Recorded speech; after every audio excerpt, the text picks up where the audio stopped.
5,000 सालों के लिए आपको क्या लगता है अश्वत्थामा ने तंत्र विद्या अपनाई थी? आई एम श्योर अपनाई होगी। बिल्कुल थामा का कॉन्सेप्ट था, चिरंजीवियों का कॉन्सेप्ट था, और वो ऐसे ही आ गया था हमारे पास। आई डोंट नो वाई, लेकिन जब भी डिवाइन एंटिटीज आपके पास कुछ काम कराना चाहती हैं तब आपके पास वो काम करा के ही रहेगी।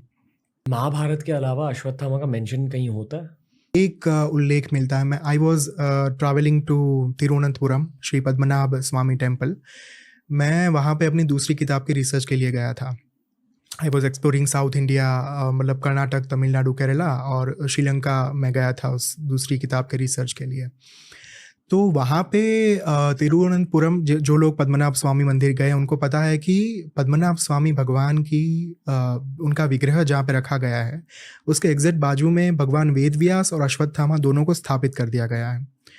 तो मुझे बहुत ही आश्चर्य हुआ कि अश्वत्थामा को यहाँ पे क्यों स्थापित किया गया, उनकी प्राण प्रतिष्ठा यहाँ पे क्यों हुई है।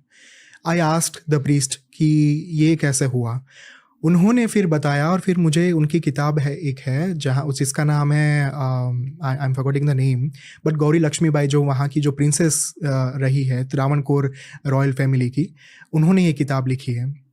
उस किताब में भी मैंने ये चीज़ पढ़ी कि जब अश्वत्थामा को बहुत ज़्यादा पेन हो रहा था क्योंकि भगवान कृष्ण ने उनके ललाट के ऊपर से मणि को खींच लिया था, ठीक है, और उनको शापित कर दिया था कि आप पूरी ज़िंदगी ऐसे ही भटकते रहोगे, इतने ही पेन में रहोगे, आपको कभी शांति नहीं मिलेगी। तब जाकर वे अश्वत्थामा गए भगवान परशुराम के पास, और भगवान के पास जाकर, परशुराम के पास जाकर उन्होंने इसका सॉल्यूशन पूछा कि मुझे इसका उपाय बताइए कि मैं कैसे अपने दर्द को कम कर पाऊँ। तब भगवान परशुराम ये चीज़ बताते हैं जिसका मेंशन इस किताब में किया गया है, गौरी लक्ष्मीबाई लिखित किताब में, कि जहाँ पे ज्ञान रहेगा, जहाँ पे नॉलेज रहेगा, वहाँ पे पीड़ा नहीं रहेगी। ये इसका फिलोसॉफिकल मीनिंग भी बहुत डीप है।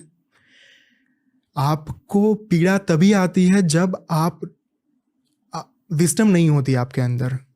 नॉलेज अलग है, विजडम अलग है। नॉलेज किताब से आ सकती है, लेकिन विजडम आपको एक्सप्लोरेशन से ही आएगी। परशुराम जी कहते हैं कि आपके पास जहाँ पे जब तक विजडम रहेगा तब तक आपको पीड़ा नहीं मिलेगी। तो अश्वत्थामा जी पूछते हैं कि ये कैसे हो पाएगा। उन्होंने कहा कि हमारे साथ साथ वेदव्यास जी भी चिरंजीवी हैं, आप उनके सानिध्य में रहिए। आप जब तक उनके पास रहेंगे तब तक आपको पीड़ा नहीं हो पाएगी।